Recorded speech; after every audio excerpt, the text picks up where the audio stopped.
আসসালামাইকুম। আজকের এই ভিডিওতে আমরা আলোচনা করব বর্তমানে ইউরোপের যে অভিবাসী সম্পর্কে একটি কঠিন আইন হয়েছে। যে ইউরোপ ইউনিয়ন যখন একটি কঠিন আইন প্রণয়ন করেছে অভিবাসীদের জন্য, ঠিক তখনই উল্টো পথে হেঁটেছে স্পেনের সরকার এবং তার এই উদার মানবিকতার পরিচয় দিয়েছে স্পেনের সরকার। 5 থেকে 6 লক্ষ অভিবাসীকে বৈধতার যে ঘোষণা দিয়েছে, সেটা ইউরোপে একটি নজিরবিহীন ঘটনা।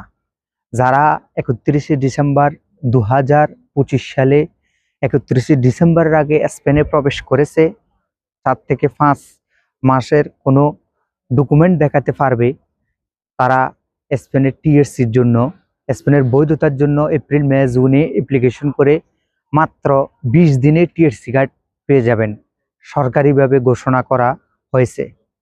স্পেনের সরকার যে ঘোষণা দিয়েছে সেটা ইউরোপের বুকে একটা নজিরবিহীন আশ্চর্যজনক ঘটনা, যেখানে ইউরোপের বিভিন্ন দেশ অভিবাসীদেরকে ঠেকানোর জন্য, রোধ করার জন্য কঠিন একটা অবস্থান তৈরি করেছে বা কঠিন আইন করেছে। সেক্ষেত্রে স্পেনের সরকার 5 থেকে 6 লক্ষ অভিবাসীকে বৈধতার ঘোষণা দিয়েছে এবং যারা 31শে ডিসেম্বরের আগে প্রবেশ করেও এম্পাদ্রিমেন্টো রেজিস্ট্রেশন করে ওইখানে আছে, তারা এরকম বৈধতার কাগজ দেখাতে পারে। সেক্ষেত্রে তারা এপ্রিল মে জুনে যে অ্যাপ্লিকেশন করবে, মাত্র 20 কর্মদিবসে তারা পেয়ে যাবে টিএসসি কার্ড, স্পেনের বৈধতা। আর যারা বর্তমানে নতুন যাচ্ছে, নতুন 2026 সালে গিয়ে তারা 2 বছরের কাগজের জন্য অ্যাপ্লিকেশন করবে এবং 2 বছর পরে তারা বৈধতা পাবে, স্পেনের টিএসসি কার্ড পাবে।